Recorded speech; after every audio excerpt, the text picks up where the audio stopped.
Не заощаджуй на безпеці. Шкода Кодіак зі знижкою 38 тисяч гривень. Начальника головного управління кадрів Міноборони Російської Федерації генерал-лейтенанта Юрія Кузнєцова затримали. Про це агентству тамтешньому їхньому ТАСС повідомили у правоохоронних органах.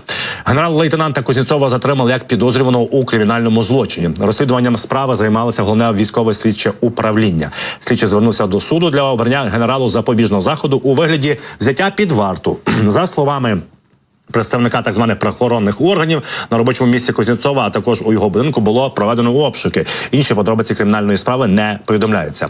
Телеграм-канал «База» звернула увагу, що 13 травня в 235-му гарнізонному військовому суді в Москві відбулося засідання про запобіжний захід щодо повної тезки такого головного управління кадрів Міноборони Юрія Васильовича Кузнєцова.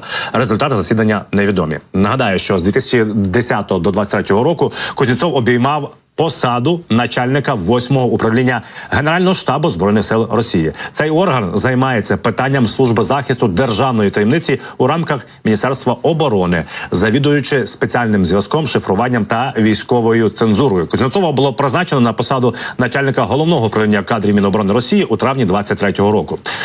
Найважливіші перестановки у російському міністерстві оборони розпочалися минулого місяця. Нагадаю, 23 квітня слідчий комітет повідомив про затримання заступника глави міністерства генерала Тимура Іванова за підозрою в отриманні хабара.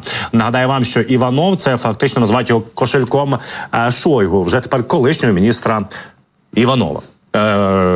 Міністра оборони Російської Федерації. Нагадаю загалом, що 12 травня з'явилося офіційне повідомлення про усунення власне Шойгу з посади міністра оборони. Він отримав нове призначення – посаду секретаря Ради безпеки Росії замість Ніколая Патрушева. Де подінеться Патрушев, головний такий в еліті Путіна, наразі невідомо. Але сам факт того, що перестановки, звільнення, затримання тривають. І це насправді, я думаю, хороша тенденція, тому що будь-які перестановки в вертикалі нашого ворога, попри те, що заявляє Путін, що все контролюється і все є стабільно, бачимо, впливають. Ну і знову ж таки, нагадаю вам, що на місце Шойгу прийшов інша людина, цивільна людина,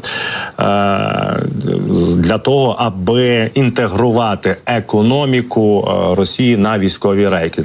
Інститут вивчення війни, аналітики цього інституту кажуть наступне, що, власне, таким чином Путін начебто готується до довготривалої війни проти України, ну і, відповідно, висмоктування всіх ресурсів і всіх засобів з Російської Федерації. Тому що ця людина керувала економічним напрямом, завжди була дотичною до економіки Російської Федерації, а також немало років був радником Путіна.